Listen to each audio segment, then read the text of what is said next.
Shalom, brothers and sisters. Shalom. All praise be to the Most High. All praise be to the Most High. Our pastor sent a brother out of the church because the brother asked him, why are they not observing the day of the Lord? Because the brother was thinking maybe Sunday is the day of the Lord, until he listened to my message and God touched his heart. So he now confronts the pastor and the overseer of that church with the scripture which I gave to him in the book of Exodus chapter 31 verse 16 to 17. So, and the pastor gets angry with the overseer and sent him out and insists that Sunday is the day of the Lord. It is the Saturday, 7 days Adventist people and the Jehovah's Witness that observe Saturday, not God. Please, your pastors and your overseer, they just lie to you. Saturday is the real day of the Lord, as you have already read in the book of Exodus chapter 31 verse 16 and 17. That is the sign between we and him. And congratulations, brother, because they sent you out. Why? Because it is not them that just use their own mind to send you. It is God that touched their heart to send you out. And why I'm making this video, it is for the rest of us to learn, because we may come across that issue of that brother too, so that you know where to stand and how you will balance yourself in the right way of the Most High God. So I will start from the book of Ephesians chapter 5 verse 6. I'm going to prove why Sabbath is very important. It's very. Get your paper and your pen and write this down. After, if you can't understand this message, why Sabbath is important, that means you have big problem with your creator, so you can solve that out within one-on-one. All praise be to the Most High. Ephesians chapter 5 verse 6.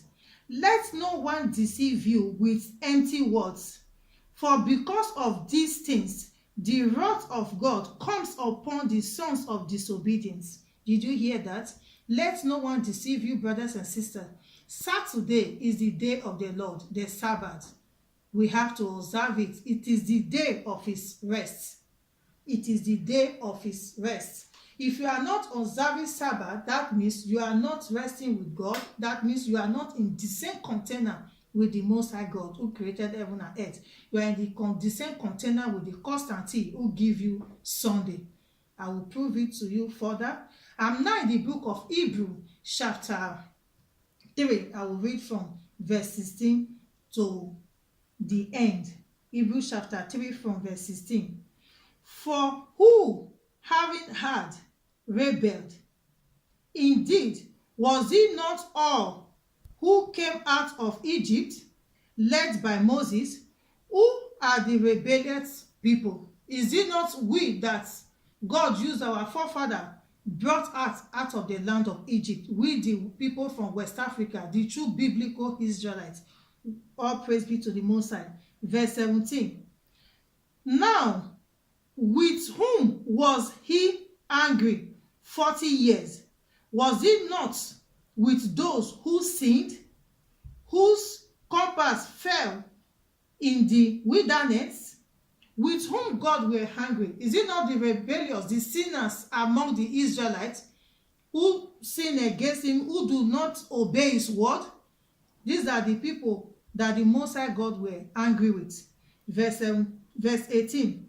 And to whom did he swear that they would not enter his rest, but to those who did not obey?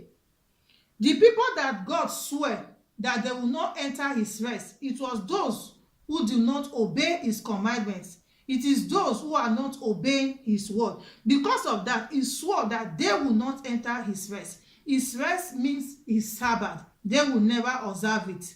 They will observe the day of Constantine, that is the foreign god, among the gods in Deuteronomy chapter 28 from verse 15 down. He said, the disobey shall serve a foreign god. The foreign gods there, it is what the Christians are serving on Sunday. Constantine gods. All praise be to the Most High. So if you are not observing Sabbath, it is not you. It is because God has caused you to not to observe it, because you have disobeyed him. All praise be to the Most High. Verse 19. So we see that they could not enter it because of unbelief. So you see that those who are not obeying the commandments of the Most High God, they could not enter his rest. They could not observe the Sabbath because of unbelief, because they did not believe that God will carry out that threat, that curse which he lay upon the disobedient. All praise be to the Most High. Verse 4, Hebrews chapter 4, verse 1. Therefore, since a promise remains of entering his rest, let us fear lest any of you seem to have come short of it.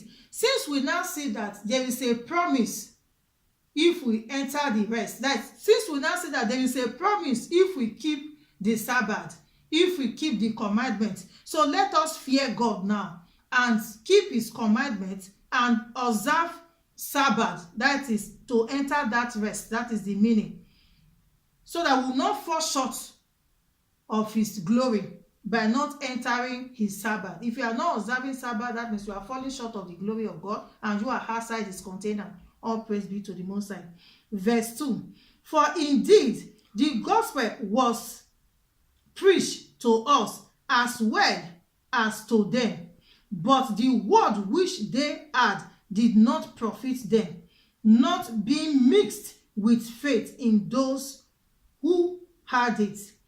The way our forefather, our prophet, preached about the commandments of God, the same way they also preached to those who disobey God.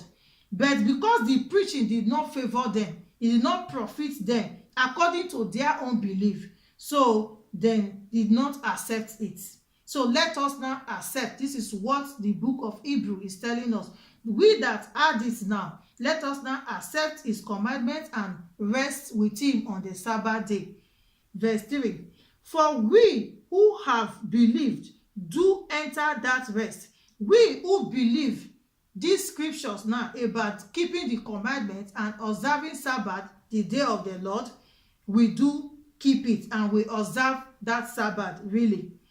As he has said, so I swore in my heart, so I swore in my wrath, they shall not enter my rest.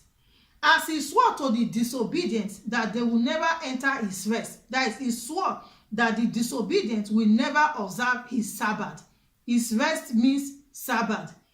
So we should be careful so that we will not be among the disobedient whom that curse have affected. That is why you see some people, if you tell them about the Sabbath, they don't want to listen. They focus on Sunday because God has caused them to believe that that Sunday is the real day.